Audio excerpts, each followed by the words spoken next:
ওম নমো ভগবতে বাসুদেবায়। জয় শ্রীকৃষ্ণ। রাধে রাধে। পবিত্র পূর্ণ মাঘ মাসের একাদশী ভৈমী একাদশী বা জয়া একাদশী 2026 সালে আপনাদেরকে এই ভৈমী বা জয়া একাদশী ব্রতটি কবে পালন করতে হবে? 28শে জানুয়ারি বুধবার নাকি 29শে জানুয়ারি বৃহস্পতিবার দিন?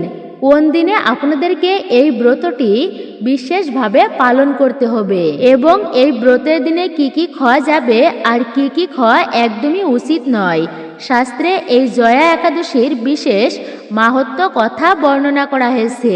পাশাপাশি আমরা একাদশী ব্রত পালন করি, কিন্তু পালনের যে সময় অর্থাৎ পালন মন্ত্র রয়েছে বা পালনের সময় রয়েছে, সেই মন্ত্র বিষয়ে বা পালনের যে সময় রয়েছে আমরা অনেকেই আছি সেটা জানি না। তো আপনারা সকলে এই বিষয়ে বিস্তারিতভাবে জানতে পারবেন। আমি সকলকে এটি জানানোর চেষ্টা করব। আজকের ভিডিওটি খুবই গুরুত্বপূর্ণ হতে চলেছে, বিশেষ করে সনাতনী ব্যক্তিদের জন্য। নমস্কার, সকলকে সুস্বাগত জানাই রায়কিশোরী দীপা অর্থাৎ সনাতন ধর্মীয় তথ্যমূলক চ্যানেলে। আমি দীপা। আমি সর্বদাই চেষ্টা করি সনাতন ধর্মের এরকমই সকল গুরুত্বপূর্ণ বিষয়গুলি আপনাদের সামনে উপস্থাপন করতে, শেয়ার করতে। আসুন প্রত্যেকে কিছুক্ষণ সময় ধৈর্য ধরে আজকের এই গুরুত্বপূর্ণ বিষয় প্রসঙ্গে আমরা সকলেই বিস্তারিতভাবে জেনে নিই। আশা করছি আজকের এই তথ্যগুলো আপনাকে অবশ্যই সমৃদ্ধ করবে। ভালো লেগে থাকলে অবশ্যই একটা লাইক করে কমেন্টে জয় শ্রীকৃষ্ণের জয় অথবা জয় মা লক্ষ্মী দেবীর জয় একটি বারের জন্য হলেও লিখে জানাবার জন্য বিশেষভাবে অনুরোধ জানাচ্ছি। কেননা এই একাদশী ব্রতের দিনটি হচ্ছে ভগবান শ্রীবিষ্ণুর, ভগবান শ্রীকৃষ্ণের অত্যন্তই প্রিয় দিন। সেই জন্য একাদশীকে বলা হয় হরিবাসর তিথি। শনিবার যেমন শনিদেবের দিন, বৃহস্পতিবার যেমন মা লক্ষ্মী দেবীর দিন, তেমনি শনিবার দিনে যাদের জীবনীতে শনির দোষ থাকে, শনিবারে ব্রত দিয়ে শনি পূজা করার ফলে সেই শনির দোষও কেটে যায়। শনিবার যেমন শনি দেবতার বিশেষ দিন, সোমবার হচ্ছে প্রভু শিবের বিশেষ দিন, তেমনি ভগবান শ্রীবিষ্ণুর শ্রীকৃষ্ণের একটি অত্যন্ত গুরুত্বপূর্ণ একটি দিন হচ্ছে এই একাদশী ব্রতের দিন। তো এই ব্রতের দিনে উপবাস করে ভগবান শ্রীবিষ্ণুর পূজা অর্চনা করতে পারে, তাদের জীবনে সুখ শান্তি সমৃদ্ধি সমস্ত কিছু প্রাপ্ত হয়ে থাকে। তাই এই একাদশী ব্রতের দিনটা এতটাই গুরুত্বপূর্ণ বলা হয়েছে শাস্ত্রে। অনেক প্রকার ব্রত রয়েছে জগতে। দুর্গা দেবীর ব্রত, কালিকা ব্রত, এমনকি বৃহস্পতিবারে লক্ষ্মী দেবীর ব্রত সব থেকে শ্রেষ্ঠ বলা হয়েছে। যত প্রকার ব্রত হয় তার মধ্যে শ্রেষ্ঠ হচ্ছে এই একাদশী ব্রত। একাদশী ব্রতের উপরে কোনো ব্রত জগতে আর নেই। তাই এই ব্রতটি পালন করা আমাদের অত্যন্তই গুরুত্বপূর্ণ। বিশেষ করে বছরে 24টি একাদশী ব্রতের মধ্যে একটা শ্রেষ্ঠ ব্রত হচ্ছে এই জয়া একাদশী ব্রত। এই ব্রতটি পালন করলে আমরা কি ফল লাভ করতে পারি? তো প্রথমত হচ্ছে সর্বপ্রকার মনস্কামনা অর্থাৎ সর্বকামনা পূরণ হয়ে থাকে। আমরা আমাদের মনোবাসনা মনস্কামনা পূরণের জন্য বিশেষ করে আমরা ভগবান শ্রীহরি বিষ্ণুর পূজা অর্চনা করে থাকি, মা লক্ষ্মী দেবীর পূজা অর্চনা করি, কালী পূজা করে থাকি। তো এমনটা বলা হয়েছে বিভিন্ন পূজা অর্চনা করে থাকি কেননা যেন আমরা আমাদের এই মনোবাসনা সুন্দরভাবে পূরণ করতে পারি। অনেকের তো আবার এমন ধরনের মনোবাসনাও থেকে থাকে যে হে প্রভু, যদি আপনি আমার একটা পুত্র সন্তান দেন আমি কালী পূজা দেব, যদি আপনি আমার এই বিষয়টা পূর্ণ করেন তবে আমি বিষ্ণু পূজা দেব এবং একটা বৈষ্ণব সেবা দেব। এইরকম বিভিন্ন ধরনের মনস্কামনা থাকে। তো এইরকম যাদের মনোবাসনা রয়েছে সেই মনস্কামনা পর্যন্ত পূরণ করে এই ভৈমী বা জয়া একাদশী ব্রত পালন করলে যার যেরকম মনস্কামনা রয়েছে তার তেমনি মনস্কামনা পূরণ হয়ে থাকে এই ব্রত পালন করার ফলে ভগবানের কৃপায়। এই ব্রত সঠিকভাবে পালন করতে পারলে দ্বিতীয়ত হচ্ছে প্রেতাত্মা প্রাপ্ত হবে না। যারা অপমৃত্যুতে দেহত্যাগ করে, অপমৃত্যু, হ্যাঁ অপমৃত্যু মানে হচ্ছে যেমন কেউ বিষ খেয়ে আত্মহত্যা করে, গলায় দড়ি দেয় অথবা অ্যাক্সিডেন্টে মারা যায়, এটা হচ্ছে অপমৃত্যু। অকালে মৃত্যুবরণ করলে তো এই সমস্ত মৃত্যুবরণ করলে এটা কিন্তু ভালো নয় বা শুভ বলা হয় না। স্বাভাবিকভাবে মৃত্যু একটা বিষয়, যে একটা বৃদ্ধ ব্যক্তি স্বাভাবিকভাবে মারা গিয়েছে সেটা কিন্তু ভিন্ন বিষয়, কিন্তু ইচ্ছাকৃতভাবে যদি কেউ মারা যায় তাকে সহজে কিন্তু দেহ দেওয়া হয় না, জন্ম দেওয়া হয় না, অর্থাৎ সে জন্ম নিতে পারে না সহজে। সে ভূতের শরীর সূক্ষ্ম দেহে অবস্থান করে, তাকে দেহ দেওয়া হয় না, খুবই কষ্ট পায় সে। সেভাবে ভূত হয়ে মানে প্রেতাত্মা হয়ে, যাকে প্রেতাত্মা বলা হয়েছে, তো প্রেত হয়ে থাকে সে। তার জন্য অনেক সময় হয় কি, গয়াতে পিণ্ডদান করলেও সেই ব্যক্তির কিন্তু উদ্ধার প্রাপ্ত হয় না। তো এই সমস্ত ব্যক্তিরা যারা এই একাদশী ব্রত পালন করবে তাদের জন্য বলা হয়েছে তারা কখনো প্রেত যোনি প্রাপ্ত হবে না। ভয়ানক হচ্ছে ব্রহ্মদত্ত। যদি কেউ ব্রহ্মদত্ত হয় অনেক পাপের ফলে কিন্তু তার জন্য যত পিণ্ড দেওয়া হোক না কেন, যতই যজ্ঞ অনুষ্ঠান করা হোক না কেন, ধর্মীয় কার্য করা হোক না কেন, সহজে কিন্তু সেই ব্যক্তির উদ্ধার হয় না। তাই কখনো মনে রাখবেন, আত্মহত্যা করা, বিষ পান করা এগুলি কিন্তু কদাপিও করা উচিত নয়। এতে ভগবান ভ্রষ্ট হয়। কেননা ভগবান আমাদেরকে এই দেহটা দিয়েছেন, আমি যদি ইচ্ছা করে তা নষ্ট করি এটা সব থেকে পাপের বলা হয়েছে। ভগবান কিন্তু তার প্রতি অত্যন্তই রুষ্ট হয়ে থাকেন। আর দ্বিতীয়ত হচ্ছে এই যে সমস্ত তীর্থে ভ্রমণ করলে যে পুণ্য লাভ করা যায় সেই সমান পুণ্যফল প্রাপ্ত হয় শুধুমাত্র যারা এই জয়া বা ভৈমী একাদশী ব্রত পালন করবেন। তারা সর্বতীর্থে ভ্রমণের ফল অথবা স্নানের ফল লাভ করতে পারবেন। পৃথিবীতে 33 কোটি তীর্থ বিদ্যমান, তো যত তীর্থ রয়েছে সেই সমস্ত তীর্থে ভ্রমণ করলে মনে রাখবেন তীর্থযাত্রা করা অত্যন্তই শুভ। জীবনে কোনো একটা সময় হলেও উচিত প্রত্যেকের তীর্থ ভ্রমণ করা, কেননা তীর্থ ভ্রমণে পাপ বিনাশ হয়। অন্য ক্ষেত্রে কৃতম পাপম, তীর্থক্ষেত্রে বিনাশতি। বাড়িতে যদি কেউ পাপ কার্য করে তীর্থে গেলে সেই পাপ বিনাশ হয়ে যায়। তাই বলা হয়েছে তীর্থে ভ্রমণ করা অত্যন্তই শুভ। কিন্তু যারা ভগবানের এই প্রিয় দিনে একাদশী ব্রত অর্থাৎ ভৈমী একাদশী ব্রত পালন করবে, তারা সেই তীর্থে ভ্রমণ করলে যে পুণ্যপ্রাপ্ত হওয়া যায় সেই সমান পুণ্যফল লাভ করতে পারবে। সেই জন্যই তো এই একাদশী ব্রত বছরের 24টি একাদশী ব্রতের মধ্যে এই ভৈমী একাদশী ব্রতকে অত্যন্তই গুরুত্বপূর্ণ অন্যতম বলা হয়েছে। তো আমরা প্রথমে জেনে নিচ্ছি এই একাদশী ব্রত, যদিও আমরা অনেকেই জানি পালনের নিয়ম কি, তারপরেও আমরা জেনে নিই। তো মনে রাখবেন একাদশীর আগের দিনে নিরামিষ খাবার গ্রহণ করতে হয়, যাকে বলা হয়েছে সংযম ব্রত পালন করা। নিরামিষ খাবার শুদ্ধভাবে গ্রহণ করতে হয়, আমিষ খাওয়া উচিত নয়। শুধু তাই নয়, কখনো মিথ্যা কথা বলা উচিত নয়। একাদশীর আগের দিনে অপশব্দ প্রয়োগ করা উচিত নয়, খারাপ ভাষা প্রয়োগ করা উচিত নয়। এভাবে সংযম পালন করে সারাটা দিন অতিবাহিত করে রাত্রি 11টার আগে খাবার খেয়ে দাঁত ব্রাশ করে নিতে হয়, কেননা অনেকের দাঁতের গোড়ায় খাবার আটকে থাকে। তাই সেই খাবার যদি একাদশীর দিনে পেটে যায় এতে কিন্তু ব্রত ভঙ্গ হয়। তাই একাদশীর আগের দিনে দন্ত ধাবন করে নিতে হয়, দাঁত ব্রাশ করে নিতে হয় ভালো করে। অনেকেই আবার একাদশীর দিনে শরীর থেকে অনেকের রক্তক্ষরণ হয় দাঁত ব্রাশ করতে গেলেও, অনেকের দাঁতের গোড়া থেকে রক্ত বের হয়। মনে রাখবেন উপবাস করে যদি শরীর থেকে রক্তক্ষরণ হয় এতে কিন্তু ব্রতে দোষ লাগে। ব্রত ভঙ্গ হয় না, কিন্তু ব্রতে দোষ লাগে। ব্রতের সম্পূর্ণ ফল লাভ করা যায় না। যদিও আমরা ব্রত করি, যদি ব্রত করে শরীর থেকে রক্তক্ষরণ হয়, সেই জন্য ফল কাটতে গিয়ে তারপরেও আমরা সতর্ক এবং সাবধানের সহিত অবশ্যই ফলমূল কাটব। বিশেষ করে আমরা লক্ষ্য রাখবো যেন এই দিনে কোনোভাবেই রক্তক্ষরণ না হয়। শরীর থেকে বিভিন্ন কারণে রক্তক্ষরণ হতে পারে কেটে গিয়ে, তো এই বিষয়টা অবশ্যই সাবধান থাকবেন যেন রক্তক্ষরণ না হয়। এবং এইভাবে করে আপনারা ওই আগের দিনটিও অতিবাহিত করে, এবং একাদশীর দিনটি হচ্ছে মূলত বিষয় অর্থাৎ প্রধান এবং মুখ্য বিষয় যেটিকে বলা হয়েছে। এটি অত্যন্তই কিন্তু শুভ দিন। অন্যান্য দিনে ধর্মকার্য করলে যে পুণ্যফল প্রাপ্ত করা যায়, একাদশীর দিনে ধর্মকার্য করলে তার সহস্র গুণ বেশি পুণ্যফল লাভ করা যায়।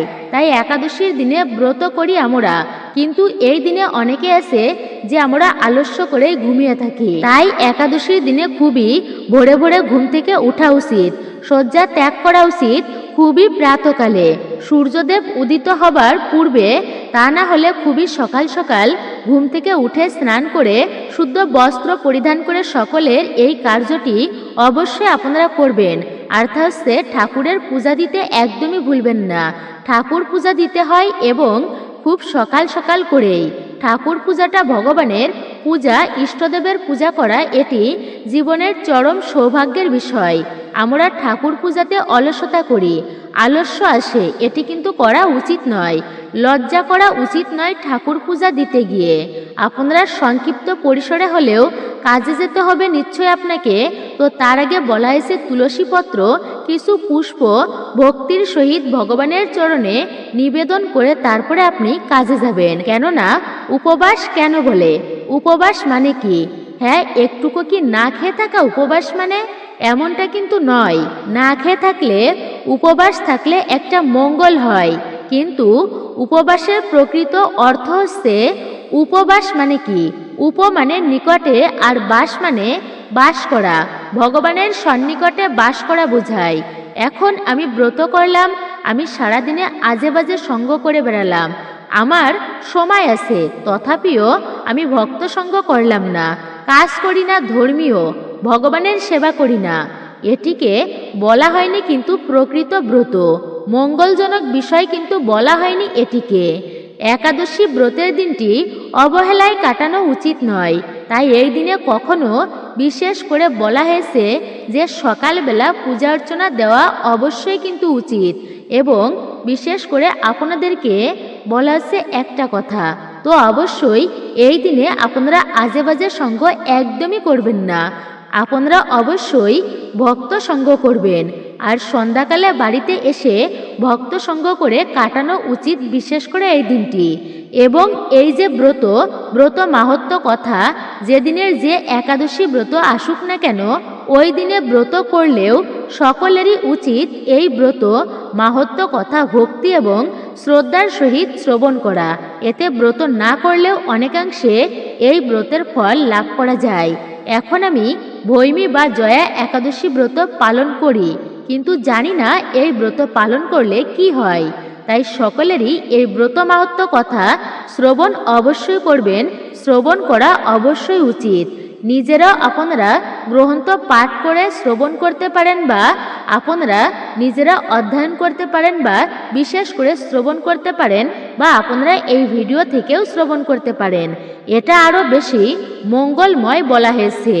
এবং এই একাদশী ব্রতের দিনে কি কি খাবার খাওয়া যাবে মনে রাখবেন। সর্বোত্তম বিধান হচ্ছে যদি কেউ নির্জলা ব্রত পালন করতে পারে, এতটাই গুরুত্বপূর্ণ।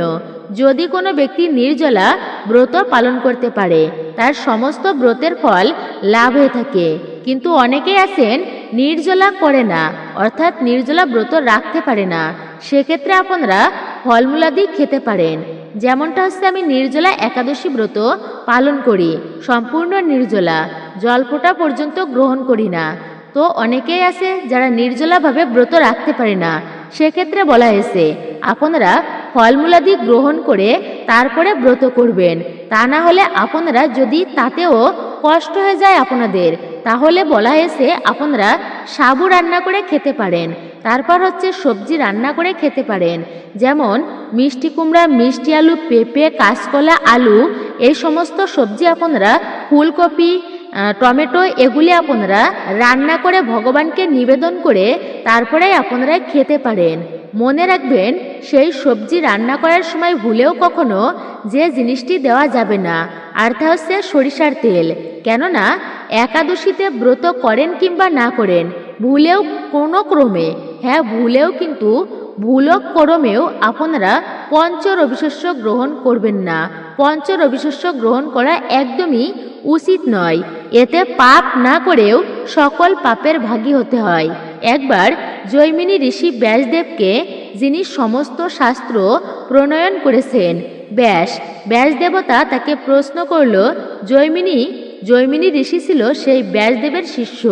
তো গুরুদেবকে একদিন প্রশ্ন করল, গুরুদেব এই একাদশী ব্রত কি, এটা পালন করলে কি হয়, এবং যারা পালন করবে না আর যারা পালন করবে তাদেরই বা কি হবে, এই বিষয়টা আমাকে একটুকু জানাবেন কি? আমার এটা জানার কৌতূহল খুবই জেগেছে। তো আপনি কৃপা করে আমার এই প্রশ্নের সমাধান দিন, কৃপা করে উত্তর দিন। তখন ব্যাসদেব বললেন, অবশ্যই পুত্র। তখন ব্যাসদেব সেই জৈমিনী ঋষিকে বলতে লাগলো, জৈমিনী একাদশী ব্রত অত্যন্তই শুভ দিন, ভগবানের অনেক প্রিয় দিন। কেননা সৃষ্টির প্রারম্ভে এই একাদশী ছিল না, না ছিল বেদ, না ছিল পুরাণ। মানুষ উচ্ছৃঙ্খলভাবে জীবনযাপন করত, কোনো ধর্ম সংবিধান ছিল না। তো যে যার মতো পাপময়ভাবে জীবনযাপন করত। এভাবে করে সেই পাপের ফলে জীবগণ তারা নরকের যাতনা ভোগ করতে লাগলো। তো এই পাপকর্মের ফলে একবার ভগবান শ্রীবিষ্ণু সেই নরক দর্শনের জন্য গিয়েছিলেন তিনি যমলোকে। খেয়াল করলেন যমরাজের সাথে বিভিন্ন বিষয়ে কথোপকথন করছিলেন তিনি। এমতো অবস্থায় তিনি লক্ষ্য করল দক্ষিণ দিকের নরক থেকে ভয়ানক কিছু পাপাত্মাদের আর্তনাদ, চিৎকার তার কানে আসছিল। সেই ভগবান শ্রীবিষ্ণু তো ভগবান, তিনি হচ্ছেন ভগবান, তিনি তো সব কিছুই জানতে পারছেন। তিনি তখন যমরাজকে প্রশ্ন করল, যম, এই চিৎকার কোথা থেকে আসছে? যমরাজ বলল, প্রভু কি আর বলবো দুঃখের কথা, পৃথিবীবাসীরা খুবই পাপ কার্য করে, আর তাদের সেই পাপের ফলস্বরূপ তারা আজকে দুঃখ ভোগ করছে। ভগবান তো হচ্ছেন করুণাময়, তিনি কখনো কোনো জীবের দুঃখ সহ্য করতে পারেন না। ভগবান তাই যমরাজের সাথে সেই নরক দর্শনের জন্য গেল। গিয়ে দেখতেছেন তিনি ভয়ানকভাবে কষ্ট পাচ্ছে কিছু পাপী ব্যক্তিগণ। তখন ভগবানের শরীর থেকে এক মূর্তির প্রকাশ হলো, একাদশী দেবীর আবির্ভাব হলো।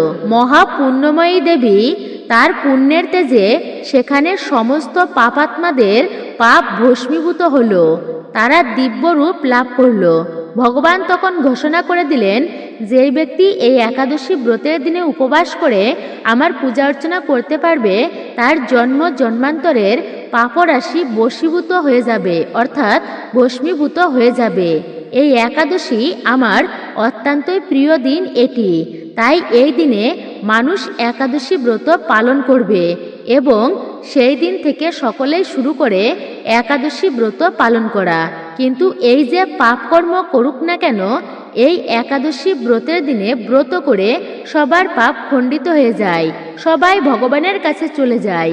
ওইদিকে নরকে কেউ যাচ্ছে না। যেমন কলিকে ভগবান সৃষ্টি করেছেন, যে ব্যক্তি পাপ কাজ করে কলি তার উপর আশ্রয় করে।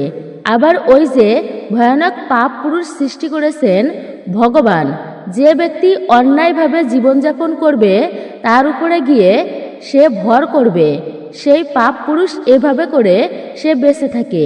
তো পাপ পুরুষ একাদশীর দিনে কোথাও আশ্রয় পাচ্ছে না, মৃত প্রায় অবস্থা।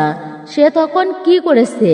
ত্রাহি ত্রাহি করতে করতে বৈকুণ্ঠে ভগবানের কাছে উপস্থিত, প্রভু আমায় রক্ষা করো, রক্ষা করো প্রভু।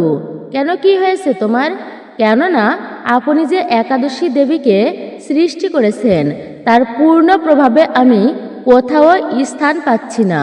কেননা যেখানে পাপ সেখানেই আমি অবস্থান করি, সেখানেই বাস করি, কিন্তু একাদশীর দিনে কোথাও তো পাপ নেই।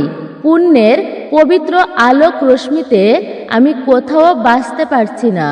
আমাকে তুমি রক্ষা করো। সৃষ্টিকার্য রক্ষা করতে হলে এই পাপ পুরুষকেও তোমাকে রক্ষা করতে হবে, তাই প্রভু আমাকে কৃপা করো। তখন ভগবান বলল, এই ব্যাপার, তাহলে একটা কাজ করবে তুমি। আজ থেকে আমি বলে দিচ্ছি তোমাকে, একাদশীর দিনে তুমি পঞ্চ রবিশস্যর মধ্যে আশ্রয় গ্রহণ করবে, এবং যেই ব্যক্তি একাদশীতে পঞ্চ রবিশস্য গ্রহণ করবে তিনি পাপ না করেও সকল পাপের ভাগী হবে। তাই তো একাদশী ব্রতের দিনে আমাদের ভুলক্রমেও কখনো উচিত নয় পঞ্চ রবিশস্য আমাদেরকে গ্রহণ করা। এতে পাপ না করেও পাপের ভাগী হতে হয়, কেননা সেই থেকে তখন পাপ পুরুষ তিনি পঞ্চ রবিশস্যর মধ্যে আশ্রয় গ্রহণ করে। তাই স্কন্দ পুরাণে বলা হয়েছে, যে ব্যক্তি একাদশীর দিনে পঞ্চ রবিশস্য গ্রহণ করে সে যদি ভগবান শ্রী বিষ্ণুর অত্যন্ত কাছের অর্থাৎ পার্শ্বদ হয় তথাপিও তাকে চ্যুত হতে হয়, মানে সে পার্শ্বদ থেকে এই পৃথিবীতে জন্মগ্রহণ করতে হবে, তাকে পাপময়ভাবে জীবনযাপন করতে হবে। একটি ভয়ানক পাপ এটিকে বলা হয়েছে। মা বাবাকে হত্যা করা লাগে না, পিতৃ হত্যা করা অর্থাৎ পিতৃ হত্যার পাপ, মাতৃহত্যার পাপ, এরকম সমস্ত পাপের ভাগী হতে হবে তাকে।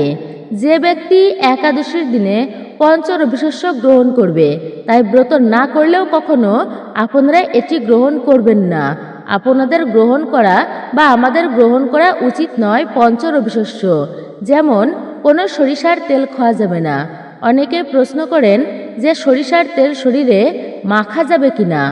মনে রাখবেন, যেটি খাওয়া যায় না সেটি শরীরে মাখা উচিত নয়। শুধু তাই নয়, এই যে গম থেকে যত প্রকার খাবার হয়, যেমন বিস্কিট, কেক, পাউরুটি, রুটি, এই সমস্ত খাবার ভুলেও খাওয়া যায় না। অনেকে আসে বা ব্রত করে, এখনো দেখা যায় যে ব্রত করে আটা রুটি খেয়ে থাকে। মনে রাখবেন, আটা রুটিও একাদশীর দিনে খাওয়া যাবে না, কেননা এটিও তো পঞ্চ রবিশস্যর মধ্যেই পড়ে। তাই একাদশীতে আটা রুটি খেলে এতে তো ব্রত ভঙ্গ হয়ই, সেই সঙ্গে পাপেরও ভাগী হতে হয় ব্যক্তিকে। তাই সাবধান, এই বিষয়টা আপনারা ভুলক্রমেও কেউ একাদশী ব্রতের দিনে উপবাস করে কখনো আটা রুটি গ্রহণ করবেন না। এবং এরপরে হচ্ছে যে ধান থেকে যত প্রকার খাবার হয়, খিচুড়ি, পায়েস, পিঠা, এগুলো কখনো খাওয়া উচিত নয়। গম থেকে মানে ভুট্টা থেকে যত প্রকার খাবার হয়, ডাল থেকে যত প্রকার খাবার হয়, তো এগুলো বর্জন করতে হবে। অনেকেই প্রশ্ন করে থাকেন দুগ্ধ পান করা যাবে কিনা। হ্যাঁ, অবশ্যই আপনারা দুগ্ধ পান করতে পারবেন, দুগ্ধ পান করা যাবে। সেই দুগ্ধের সাথে হরলিক্স ব্যবহার করা যাবে না। তারপরেও রান্না করার সময় অনেকে পাঁচফোড়ন এগুলো ব্যবহার করে, মনে রাখবেন এই পাঁচফোড়ন ব্যবহার করা যাবে না। পাশাপাশি যে কোনো প্রকার শাক কিন্তু খাওয়া যাবে না একাদশীতে। একাদশীতে অনেকেই সবজি রান্না করতে গেলে শাকের ব্যবহার করে থাকেন, কিন্তু না, একাদশীতে পুঁই শাক, ঢেঁড়স, বরবটি, সিম, তারপরে হচ্ছে বেগুন, এই সমস্ত অতিরিক্ত আঁশযুক্ত, আটিযুক্ত খাবার, যে কোনো প্রকার শাক, এগুলি একাদশীতে খাওয়া উচিত নয়। এতেও সে ব্রতে দোষ লাগে। এবং যেমন আমি দীক্ষা নিনি, আমি কি ব্রত করতে পারবো?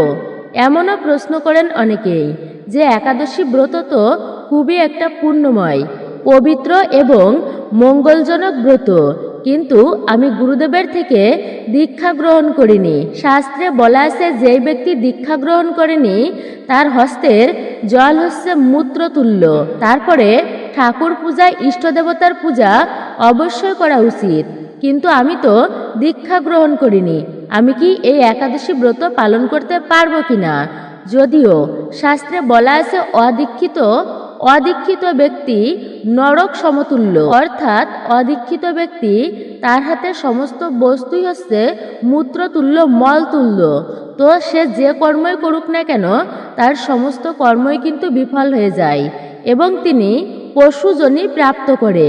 কিন্তু এটা হলেও একাদশী ব্রত ভগবানের নাম সংকীর্তন যে কেউ করতে পারবে, দীক্ষা নিক কিংবা না নিক। তো দীক্ষা না নিলেও যে কেউ একাদশী ব্রত পালন করতে পারবেন। এবং অনেকেই দেখা যায় কি একাদশী ব্রত পালন করেছে, কিন্তু সেই একাদশী ব্রত পালন করে চা, বিস্কিট, সিগারেট, পান এগুলি খেয়ে থাকে। আসলে মনে রাখবেন, প্রথমত বলে দিচ্ছি, একাদশীর দিনে যে কার্যগুলো ভুলেও করা উচিত নয় তার মধ্যে হচ্ছে নেশা করা উচিত নয়। ব্রত করে যদি নেশা করা হয় তবে তার কি মাহাত্ম্য, তাই কখনো উচিত নয় নেশা দ্রব্য পান করা। বিশেষ করে অনেকেই বলে থাকেন এই রকম যে চা তো এটা নিরামিষ, পাশাপাশি হচ্ছে এরই মধ্যে পঞ্চ রবিশস্য এটি তো পড়ে না। কিন্তু হ্যাঁ, পঞ্চ রবিশস্য পড়ে না, সেক্ষেত্রেও চা পান করা যাবে না। চাও হচ্ছে নেশার মধ্যেই পড়ে, এটি হচ্ছে নেশাজাতীয় দ্রব্য, তাই চা ছাড়া থাকতে হবে এই দিনে। প্রতিদিন সকালে উঠে অনেকের আছে যে চা খাওয়া লাগে, এটি কিন্তু করা যাবে না এই দিনে, তো এটিও একটা নেশার মধ্যেই পড়ে। তারপরে হচ্ছে পান, বিড়ি, সিগারেট এগুলি কখনো একাদশীর মতো পূর্ণ পবিত্র শুভ দিনে কখনো চা, পান, বিড়ি, সিগারেট গ্রহণ করা অনুচিত বলা হয়েছে। একাদশী থেকে অনেকেই প্রশ্ন করে থাকেন এই রকমটা যে একাদশীর দিনে ভগবানকে ভোগ নিবেদন করা যাবে কিনা। হ্যাঁ, অবশ্যই ভগবানকে একাদশীর দিনে ভোগ নিবেদন করা যাবে। এই জন্য বড় বড় মন্দিরগুলোতে খেয়াল করে দেখবেন আপনারা দেখবেন সেটি দুপুর 12টার সময় অন্ন ভোগ দেওয়া হয় সেখানে বড় বড় মন্দিরগুলোতে। কেননা ভগবানের জন্য তো আর একাদশী ব্রত নয়, একাদশী দিনের পরের দিন অর্থাৎ দ্বাদশীর দিনে আপনারা সেই অন্নপ্রসাদ গ্রহণ করতে পারেন, কিন্তু ভগবানকে অন্নভোগ দিলেও সেই অন্নপ্রসাদ একাদশীর মতো শুভ দিনে পুণ্য দিনে গ্রহণ করা উচিত নয়। মনে রাখবেন একাদশীর দিনে কিন্তু অন্ন গ্রহণ করা যাবে না, এটিকে মহাপাপের এবং ওই দিনে যে কার্যগুলো ভুলেও করা উচিত নয়, যেমন একাদশীর দিনে আপনি ব্রত করুন কিংবা না করুন, ভুলেও এই কার্যগুলি করতে নেই। তার মধ্যে প্রথমত হচ্ছে ক্ষৌরকর্ম করা উচিত নয়। ক্ষৌরকর্ম করলে এর ফলে কিন্তু গ্রহ দোষ লাগে জীবনে। একাদশী, দ্বাদশী, পূর্ণিমা, অমাবস্যা এই সমস্ত দিনে ভুলেও কখনো ক্ষৌরকর্ম করতে নেই। শরীরটা হচ্ছে নদীর অংশস্বরূপা, এই চুল, দাড়ি, নখ এগুলো হচ্ছে কখনোই কাটা উচিত নয় এই দিনে, এতে কিন্তু অশুভ গ্রহের প্রকোপ লাগে জীবনে। তাই অশুভ গ্রহের যদি অশুভ দৃষ্টি থাকে তবে কিন্তু সহজে জীবনীতে ভালো কিছু করা হয় না। একটা অশুভ দৃষ্টি লেগেই থাকে জীবনে, তার উপরে ভালো কিছু করতে গেলেও একটা পিছনের টান থেকেই যায়, অর্থাৎ পিছ টান চলে আসে। তাই কখনো একাদশীর দিনে ক্ষৌরকর্ম করা উচিত নয়, চুল, দাড়ি, নখ কাটা উচিত নয়। দ্বিতীয়ত হচ্ছে গাছপালা, বৃক্ষ আদি এগুলো কাটা উচিত নয় এই একাদশীর মতো পূর্ণ পবিত্র দিনে। অনেকেই আছে এই দিনে তো অবশ্যই ঠাকুর পূজা করেন, তো ঠাকুর পূজা করাটা হচ্ছে সর্বোত্তম, কিন্তু মনে রাখবেন একাদশীতে তুলসী পত্র চয়ন করা উচিত নয়। তুলসী পত্র যে সমস্ত দিনে ভুলেও চয়ন করতে নেই, তো তার মধ্যে বলা হয়েছে পূর্ণিমা, অমাবস্যা, একাদশী, দ্বাদশী দুপুরবেলা, তারপর হচ্ছে সন্ধ্যাকালের পরেও সূর্যাস্তের পরে তেল মেখে স্নান না করে অপবিত্র অবস্থায় এই সমস্ত সময় যেই ব্যক্তি তুলসী পত্র চয়ন করে তার এত এত পাপ হয় যে হরির মস্তক ছেদন করলে যে পাপ হয় সেই পাপের ভাগী হতে হয় তাকে। তাই সাধারণ বলা হয়নি এটিকে, এই পাপকে এই সমস্ত দিনে তুলসী পত্র চয়ন করা অনুচিত বলা হয়েছে। আগের দিনে তুলসী পত্র চয়ন করে আপনারা রাখতে পারেন, তুলসী পত্র কখনো বাসি হয় না। আপনারা আগের দিনে তুলসী পত্র তুলে রাখতে পারেন, অর্থাৎ চয়ন করে রাখতে পারেন। এবং আরেকটা বিষয় হচ্ছে অনেকেই ব্রত করে কিন্তু ব্রহ্ম ক্ষয় করে। মনে রাখবেন একাদশী কিংবা যে কোনো শুভ দিনে কখনো ব্রহ্ম ক্ষয় করা উচিত নয়। স্বামী স্ত্রীর শারীরিক সঙ্গ করাকে একেবারেই অনুচিত বলা আছে। সনাতন শাস্ত্র বড় উন্নত শাস্ত্র। আধ্যাত্মিক স্তরে যারা উন্নতি লাভ করতে চায় তাদের কদাপিও উচিত নয় শুভ দিনে শারীরিক সঙ্গ করা। এই জন্য গর্ভধান সংস্কার একটা গুরুত্বপূর্ণ বিষয়। শুভ দিন দেখে তারপরে গর্ভধান সংস্কার করা উচিত, কিন্তু ব্রত করে যারা ব্রহ্ম ক্ষয় করবে তারা কিন্তু সম্পূর্ণ ব্রতের ফল লাভ করতে পারবে না। তাই কখনো শারীরিক সঙ্গ করা উচিত নয় একাদশীর মতো শুভ দিনে। এই দিনে শারীরিক সঙ্গ করাকে শুভ বলা হয়নি, কিন্তু এটি করা একদমই উচিত নয়, মানে ব্রহ্মক্ষয় করা উচিত নয়। এই দিনে ব্রহ্মচর্য ব্রত আপনারা পালন করুন, এটি পালন করা উচিত। ব্রত মানে হচ্ছে সব কিছু থেকে নিজেকে নিবৃত্তি রেখে তারপরে ঠাকুর পূজায় যুক্ত হবেন, এটি হচ্ছে ব্রতের মূল উদ্দেশ্য। তাই এই দিনে ব্রহ্মচর্য ব্রত পালন করা উচিত। এবং আরেকটা বিষয় হচ্ছে, অনেকেই ব্রত করে কিন্তু ব্রত করার পরে আবার যারা নিন্দা করে অপরের, একাদশী ব্রত পালন করে তাদের নিন্দা করে, তো ভুলক্রমেও কখনো এই কার্যটি করা যাবে না। মনে রাখবেন, নিন্দার ফলে নিজের জীবনে কখনো মঙ্গল হয় না, বরঞ্চ অমঙ্গল হয়ে থাকে। তাই যে ব্যক্তি নিন্দা করে তার জীবনে কখনো শুভ কিছু আসে না। সেই নিন্দা, যে ব্যক্তির নিন্দা করে তার অশুভ গুণগুলি সেই ব্যক্তির মধ্যে প্রকাশ পায়। তাই যারা ব্রত করেছেন বা না করেছেন, তদাপিও কারুর নিন্দা করা উচিত নয়। অনেকে আছে যারা একাদশী ব্রত পালন করে তাদের নিন্দা করে, এটি ভয়ানক অপরাধ বলা হয়েছে বৈষ্ণবের চরণে। অপরাধ করা, যারা একাদশী ব্রত পালন করবেন কিংবা করবেন না, কখনো কেউ কারোর নিন্দা করবেন না, এটি উচিত নয়। নিন্দা করলে শাস্ত্রে পদ্ম পুরাণে খুবই একটি সুন্দর কাহিনী পাওয়া যায়। নিন্দা করলে কি পাপ হয়?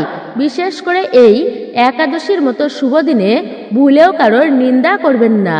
একবার একজন রাজা, তিনি এইরকমভাবে বৈষ্ণবের সেবা দিচ্ছিলেন। রাজ্যের সমস্ত ব্রাহ্মণদের ভজন করাবেন তার মনের বাসনা। এই জন্য সুন্দরভাবে ভক্তিময়ভাবে তিনি তাদেরকে নিমন্ত্রণ জানিয়েছেন। তার সুনামও রয়েছে সেই রাজার। এমনকি পাকশি বা রাঁধুনিকে নিমন্ত্রণ করেছিলেন। সবার জন্য ভোগ প্রস্তুত করা হচ্ছিল, রান্না করা হচ্ছিল, নিরামিষ বস্তু ভগবানকে ভোগ দেবে, তারপরে সবাই সেই প্রসাদ গ্রহণ করবে।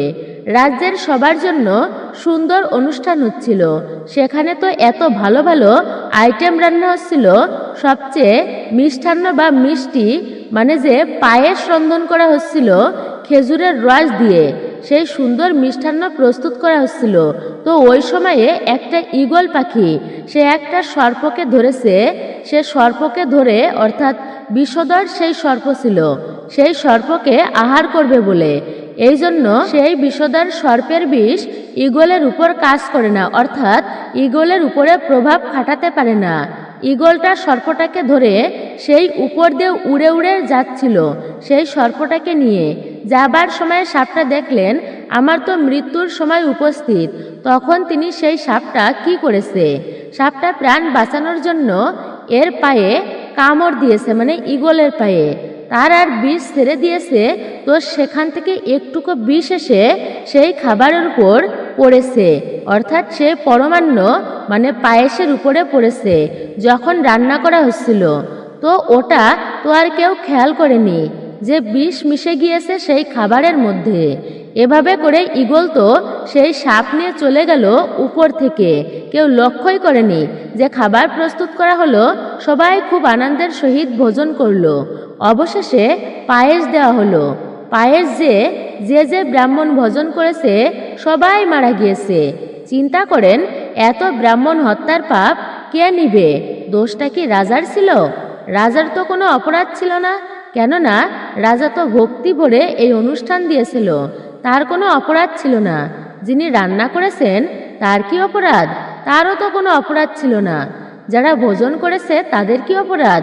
না, তাদেরও তো কোনো ভুল ছিল না। তাহলে এই দোষটা কাকে দিবে? সেই যমরাজও বুঝতে পারছে না যে এই ভয়ানক দোষ কার উপর তিনি অর্পণ করবেন, কাকে শাস্তি দিবেন। এর ফলে ব্রাহ্মণ হত্যার পাপ, এটা কিন্তু সাধারণ কোনো পাপ নয়। তো এইভাবেই চলছিল। হঠাৎ একদিন ওই গ্রামে সবাই জানে যে চতুর্দিকের রাজ্যের যে অমুক রাজা খুব ধার্মিক ছিলেন। তিনি অতিথিকে সেবা করাতেন, দান করতেন। অনেক অনেক দেশ থেকে তার কাছে এসে দান গ্রহণ করত।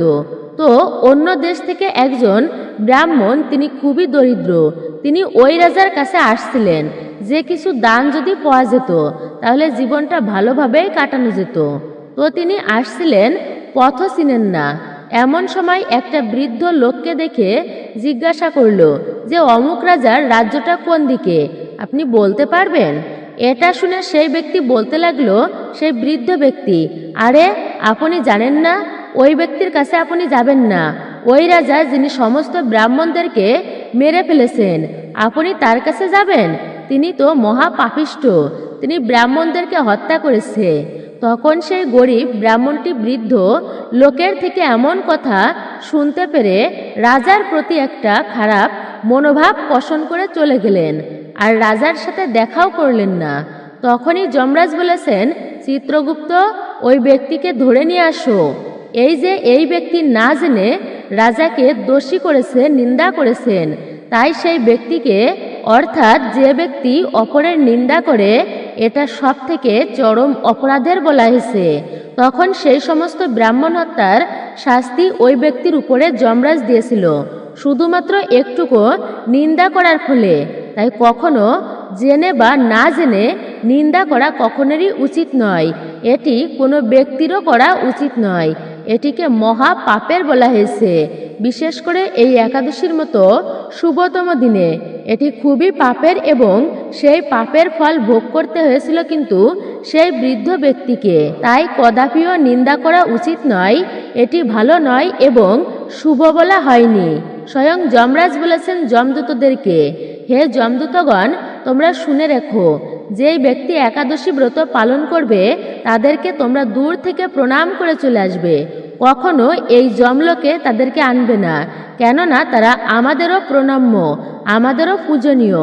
যারা একাদশী ব্রত পালন করে ভগবান তাদেরকে পুরস্কৃত করবে। তারা কখনো নরকের সমস্ত পাপ তাদের স্পর্শ করতে পারবে না, তাদের সমস্ত পাপ বিধৌত হয়ে যায় একাদশী ব্রত পালনের ফলে। সেই জন্য একাদশী ব্রতকে এতটা প্রাধান্য দেওয়া হয়েছে শাস্ত্রে। তো আমরা জেনে নিছি এই একাদশী ব্রত 2026 সালে ভৈমী বা জয়া একাদশী ব্রত কবে পালন করতে হবে, পালনের সময় কি রয়েছে, পালন মন্ত্র কি। তো তার পূর্বে শাস্ত্রে এই ভৈমী একাদশী ব্রত প্রসঙ্গে বিশেষ মাহাত্ম্য কথা বর্ণনা করা হয়েছে। প্রথমে আমরা সেই বিষয়ে জেনে নিচ্ছি। সকলকে বলবো ধৈর্য ধরে আসুন, এই জয়া একাদশী ব্রত প্রসঙ্গে আমরা বিস্তারিতভাবেই জেনে নিই, এর মাহাত্ম্য সম্পর্কে আমরা জেনে নিই। অবশ্যই মাহাত্ম্য কথা কিন্তু শ্রবণ করতে হয়, এতে অনেকাংশে এই ব্রতের ফল লাভ করা যায়। সম্ভব হলে আপনারা শ্রবণ করবেন। সনাতন ধর্মের নববিধা ভক্তির মধ্যে প্রথম হচ্ছে শ্রবণ করা। শ্রবণম মঙ্গলম, শ্রবণেও বিশেষ মঙ্গল সাধিত হয় শ্রবণ করলে। তাই আসুন ধৈর্য ধরে এই ভৈমী বা জয়া একাদশীর ব্রত কথা শ্রবণ করি। তারপরে অবশ্যই আমরা জেনে নেব ভৈমী বা জয়া একাদশী ব্রত কবে পালন করতে হবে, সঠিক এবং পূর্ণাঙ্গ সময়সূচি।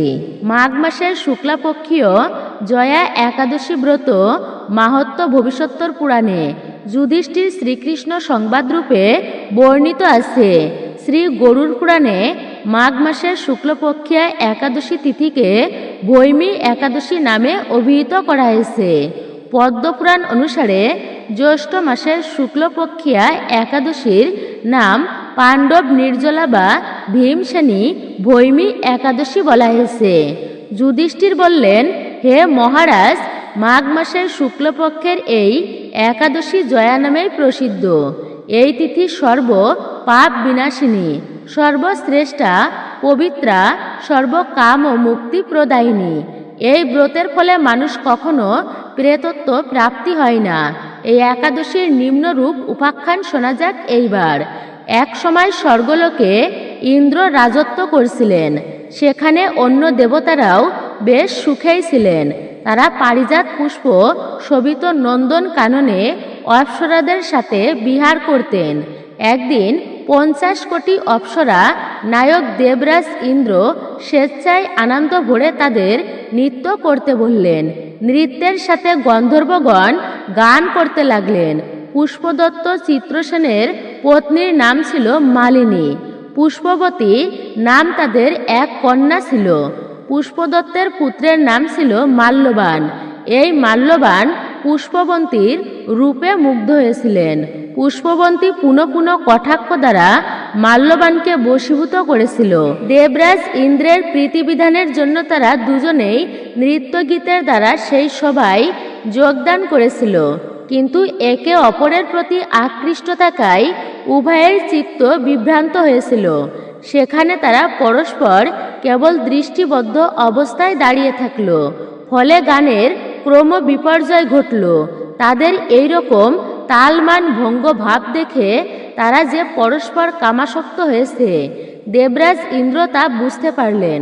তখন ক্রোধবশে তিনি তাদেরকে অভিশাপ দিলেন, রে মূঢ়, তোমরা আমার আজ্ঞা লঙ্ঘন করেছ, তোমাদেরকে ধিক। এখনই তোমরা পিশাচ যোনি লাভ করে মর্তলোকে নিজ দুষ্কর্মের ফল ভোগ করো। ইন্দ্রের অভিশাপে তারা দুজন দুঃখিত মনে হিমালয় পর্বতে বিচরণ করছিল। পিশাচত্ব প্রাপ্ত হয় তারা অত্যন্তই দুঃখ ভোগ করতে লাগলো। হিমালয়ের প্রচণ্ড শীতে কাতর হয়ে নিজেদের পূর্ব পরিচয় বিস্মৃত হলো। এইভাবে অতি কষ্টে সেখানে দিন যাপন করতে লাগলো। একদিন পিশাচ নিজ পত্নী পিশাচিকে বলল, সামান্য মাত্র পাপ করিনি, অথচ এতটুকু পাপের ফলে নরক যন্ত্রণার মতো পিশাচত্ব প্রাপ্ত হয়েছি। অতএব এখন থেকে আর কখনো কোনো পাপকর্ম করব না। এইভাবে চিন্তা করে তারা সেই পর্বতে মৃত পীড়ায় বাস করতে লাগলো। মাল্যবান ও পুষ্পবন্তীর পূর্ব কোনো পুণ্যবশত সেই সময় মাঘী শুক্লপক্ষীয় জয়া একাদশী উপস্থিত হলো। তারা একটি অশ্বত্থ বৃক্ষতলে নিরাহারে নির্জলা অবস্থায় দিবানিশি যাপন করল। শীতের প্রকোপে অনিদ্রায় রাত্রি অতিবাহিত হল। পরদিন সূর্য উদয়ের দ্বাদশী তিথি উপস্থিত হল। জয়া একাদশীর দিন অনাহারে ও রাত্রি জাগরণে তাদের ভক্তির অনুষ্ঠান পালিত হল। এই ব্রত পালনের ফলে ভগবান বিষ্ণুর কৃপার দ্বারা পিশাচত্ব দূর হল। তারা দুজনেই তাদের পূর্ব রূপ ফিরে পেল। তারপর তারা স্বর্গে ফিরে গেল। দেবরাজ তাদেরকে দেখে অত্যন্তই আশ্চর্য হলেন। তিনি জিজ্ঞাসা করলেন, কোন পুণ্য ফলে তোমাদের পিশাচত্ব দূর হলো? আমার অভিশাপ থেকে তোমাদেরকে কে মুক্ত করল? মাল্যবান বললেন, হে প্রভু, ভগবান বাসুদেবের কৃপায় জয়া একাদশী ব্রতের পুণ্য প্রভাব আমাদের পিশাচত্ব দূর হয়েছে এর ফলে। তাদের কথা শুনে দেবরাজ ইন্দ্র বললেন, হে মাল্যবান, তোমরা এখন থেকে আবার অমৃত পান করো। একাদশী ব্রতে যারা আসক্ত এবং কৃষ্ণ ভক্তি পরায়ণ তারা আমাদেরও পূজ্য বলেই জানবে। এই দেবলোকে তুমি পুষ্পবন্তীর সাথে সুখেই বাস করো। হে মহারাজ, এই জয়া একাদশী ব্রত ব্রহ্মা হত্যা জনিত পাপকেও বিনাশ করে দেয়। এই ব্রত পালনে সমস্ত প্রকার দানের ফল লাভ হয়। সকল যজ্ঞ ও তীর্থের পুণ্যফল এই একাদশী ব্রতের প্রভাবে আপনা আপনি হতেই লাভ হয়। অবশেষে মহানন্দে অনন্তকাল বৈকুণ্ঠে বাস হয়। এই জয়া একাদশী ব্রত কথা পাঠ ও শ্রবণে অগ্নিষ্টম যজ্ঞের ফল লাভ করা যায়। তো সকলে ব্রত পালন অবশ্যই করবেন। ব্রত পালন করা প্রত্যেকেরই উচিত। তাই সকলে নিজে ব্রত পালন করুন এবং অপরকে উৎসাহিত করুন যেন তারাও একাদশী ব্রতের মতো পূর্ণ ব্রত পালন করে। আশা করছি সকলেই বুঝতে পেরেছেন এই জয়া বা ভৈমী একাদশী ব্রত পালন করে আমরা কি ফল লাভ করতে পারি। তাই এই তিথিটা মূলত কখন থেকে কখন শুরু হচ্ছে এই ভৈমী বা জয়া একাদশীর ব্রত আপনারা এখন তা বিস্তারিতভাবেই জেনে নিন। বাংলায় 14ই মাঘ 1432, ইংরাজি 28শে জানুয়ারি 2026 বুধবার দিন শুরু হচ্ছে এই একাদশী ব্রত। দুপুর 2:50 একাদশী ব্রতের মূল তিথি শুরু হচ্ছে। আর এই ভৈমী বা জয়া একাদশী ব্রতের মূল তিথি সমাপ্ত হবে 15ই মাঘ 1432, 29শে জানুয়ারি 2026 বৃহস্পতিবার দিন অর্থাৎ দুপুর 12:28 পর্যন্ত থাকবে এই একাদশীর মূল তিথি। উদয়া তিথি অনুসারে আমাদের প্রত্যেকের এই ভৈমী বা জয়া একাদশী ব্রতটি পালন করতে হবে 15ই মাঘ 1432, 29শে জানুয়ারি 2026 বৃহস্পতিবার দিন। অবশ্যই প্রত্যেকে এই ভৈমী বা জয়া একাদশী ব্রতটি নির্জলাভাবে পালন করবেন যদি সম্ভব হয়। তো যদি সম্ভব না হয়, বলা হয়েছে আপনি ফলমূল দুগ্ধ আহার করতে পারেন বিভিন্ন প্রকার সবজি রন্ধন করে। যদি কোনো ব্যক্তির পক্ষে সম্ভব না হয় একেবারে নির্জলাভাবে ব্রত করা, সে অবশ্যই এগুলি গ্রহণ করতে পারবে। তো যে কোনোভাবেই হোক না কেন অবশ্যই ব্রত করা প্রত্যেকেরই উচিত। আর ব্রতের পালন কিন্তু খুবই একটা গুরুত্বপূর্ণ বিষয়। আমরা যত ভালোভাবে ব্রত পালন করি না কেন, পালনের একটা অত্যন্তই গুরুত্বপূর্ণ মাহাত্ম্য রয়েছে শাস্ত্রে। তো সঠিক সময়ের মধ্যে পালনের কথা অবশ্যই বলা হয়েছে। তাই বলা হয়েছে আপনারা এই একাদশী ব্রত পালন করে যদি পূর্ণ ফল অর্থাৎ সম্পূর্ণ ফল প্রাপ্ত করতে চান, তাহলে অবশ্যই সঠিক সময়ে পালন কার্য সুসম্পূর্ণ করতে হবে। অনেকেই প্রশ্ন করেন মূলত পালন কি? পালন হচ্ছে যখন ব্রত ভঙ্গ করা হয় ওই বিষয়টাকেই পালন বলা হয়। প্রত্যেকে একাদশীর একটা সঠিক বিধান রয়েছে, তাই পালনের জন্য পালন করতে হয় সঠিক নিয়ম অনুযায়ী। তো আপনারা পালন করবেন পরের দিনে, মানে শুক্রবার দিনে। অবশ্যই শুক্রবার দিন সকাল 6:35 থেকে 10টা, সকাল 6:35 থেকে শুরু করে আপনারা 10:12 মধ্যে এই ভৈমী বা জয়া একাদশী ব্রতের পালন কার্য সুসম্পূর্ণ করবেন। এই সময়টুকুর মধ্যে পঞ্চরবিশস্য ভগবানের প্রসাদ দিয়ে ভগবানের কাছে প্রার্থনা করে, হে প্রভু, এই ব্রত পালন করেছি, কৃপা করে তুমি আমার প্রতি প্রসন্ন হও। যার যেরকম ভক্তি রয়েছে সেই রকম প্রার্থনা করবেন। একটা মন্ত্র রয়েছে পালনের, তো পালনের সময় বলা হয়েছে এই মন্ত্রটি অবশ্যই উচ্চারণ করা প্রত্যেকেরই উচিত। একাদশম নিরাহার ব্রতে নানেন কেশব সুমুখনাথ জ্ঞান দৃষ্টি প্রদভব। তো এটি আপনারা 3 বার উচ্চারণ করে এই পালন মন্ত্রটি তারপর ভগবানের কাছে প্রার্থনা করে আপনারা পালন কার্য সুসম্পূর্ণ করবেন। তারপরে একাদশী ব্রত পালন কার্য আপনারা সুসম্পূর্ণ করে অবশ্যই এই দিনের দরিদ্র এবং ব্রাহ্মণদেরকে আপনারা ভোজন করাবেন। মনে রাখবেন, একাদশী ব্রতের দিনে যদি কাউকে অন্ন ভোজন না করা হয় এটি কিন্তু পাপের বলা হয়েছে। কিন্তু ভুলেও একাদশীর দিনে কাউকে অন্ন দান করবেন না বা কাউকে অন্ন ভোজন করাবেন না। তো মূলত এটাই ছিল আমাদের আজকের গুরুত্বপূর্ণ বিষয় প্রসঙ্গে ভিডিও। আশা করছি সকলে বুঝতে পেরেছেন এবং একটুকু হলেও উপকৃত ও সমৃদ্ধ হয়েছেন। ভিডিওটি শুরু থেকে শেষ পর্যন্ত ভক্তি, শ্রদ্ধা ও ভালোবাসার সহিত শ্রবণ করে থাকলে অবশ্যই ভিডিওতে একটি লাইক করবেন।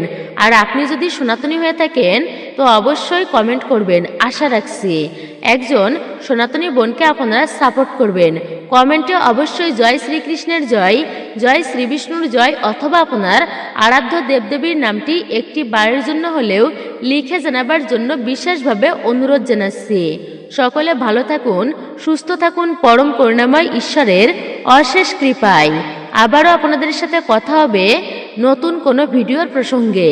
তো সকলে অবশ্যই ভৈমী বা জয়া একাদশী ব্রতটি আপনারা পালন করবেন বৃহস্পতিবার দিন 29শে জানুয়ারি এবং পালন কার্য সুসম্পূর্ণ করবেন শুক্রবার দিন সকাল 10:12 মধ্যে। অবশ্যই সময়টা আপনারা মনে রাখবেন।